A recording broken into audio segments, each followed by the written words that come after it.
This is odd. They're giving out the team title right now, and you're with me. I heard that. But what do you guys? How are you able to win team titles here consistently with Westshore and get the job done? Well, you got to start with the right product, and what we have is a really group of gritty kids that were bought in and dug in and did what we asked them this year. We had the last 6 weeks of practice been absolutely perfect, and I tell them, you wrestle like this, you work like this, and you win big, and they did. Driscoll's match was a war with a guy who he split with in the last month. Is that a part of the training you're talking about? Yeah, Giannis is a good competitor, but we're a little better today. Driscoll's a journeyman. He's been all over the country. He goes everywhere. He works hard, and those are the type of wins we get. Listen, when you win big matches, they are going to be wars. They are going to be battles, and we are going to get beat up, and that's what we're here for. The performance this year by the Eagles, 13 for 13 in the semifinals, 6 in the final, I think, 7 in the final, whatever it was. It was incredible. Points record. Does all that start with you, undoubtedly? Well, I wouldn't say it starts with me, but if you remember back maybe 4 years ago, you told me you had 400 points on the board, and I told you we were going to put another 100 on the board, and you laughed at me. I mean, you ended up putting another 105 on the board. They set the junior high record with 500 team points, so it doesn't surprise me they did the high school record. Miller Brothers came through with you. There was a lot of pressure on them because, you know, they've underachieved in a lot of people's eyes. They didn't underachieve this year. What would you say to those guys when they come back and they run practice and the process and being patient, how they had to wait till senior year to win high school state titles? Well, I honestly think a lot of stuff they did to themselves.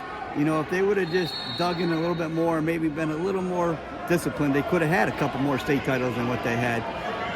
But that being said, they did a great job this year, and I'm proud of them, and they're going to go off to Iowa and see how that goes. Have you coached more talented kids than the Ty and Jarrell? Are they the most talented guys to come through Westshore? I've had Colin Palmer, I've had Lance Palmer, I've had, you know, some really, really good kids. Would you put them talent-wise in that group you just said? No. Colin Palmer by far is hands down. He's it. Yeah. It's true. He did beat Brent Metcalf for a Big Ten title. He's pretty good. Gus does a great job. They're really good at, I don't know, keeping the guys away from me. But that's their process, right? That's their process. Can they continue to do this for years to come when there's no more guys Sako running Westshore? Can St. Edwards continue to reload and just keep re-upping? Well, I mean, it's called Westshore because for a reason. It's not named after any one person. It's way bigger than me. When I'm gone, somebody will take my place and continue the tradition. We just got to find the right guy to do that, and that's what we're always looking for. Max Sako today, tough loss in the semis. How did Max finish up? He ended up fourth. He's probably the youngest kid in the tournament. He qualified for his tournament. He's 11 years old when he qualified in January or whatever. So to come in here and battle some much older kids, everybody wrestled is at least full division older than him. And I still think if we wrestled with Matthew Smarter, he probably could have been a little higher on the podium. All right, you got anything else for me? Anything next week? Big grade school. What do you got? I got 37 kids next week, so I'm gonna be running hard next week. But that's good. That's the lifeline of the program. We won high school, we won junior high. Hopefully, we win grade school. Shows that we're still relevant. Is there less defense soap in your life right now? A little bit less, yeah.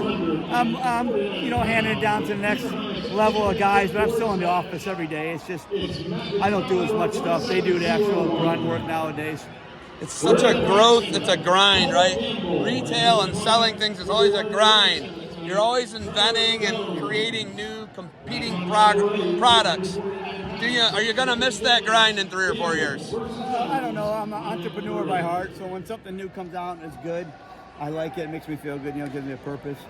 But yeah, I mean, once you start to get to the level that we're at now, it's a business. It's no longer a hobby. It's a legitimate business with millions in sales and all over the world. It's a lot of work. All right. You got anything else for me? No, thanks for being here, covering this, and defend what you built. Good luck moving forward, Guy. I'll see you next week here for grade school. Yep, I'll be here. Thanks.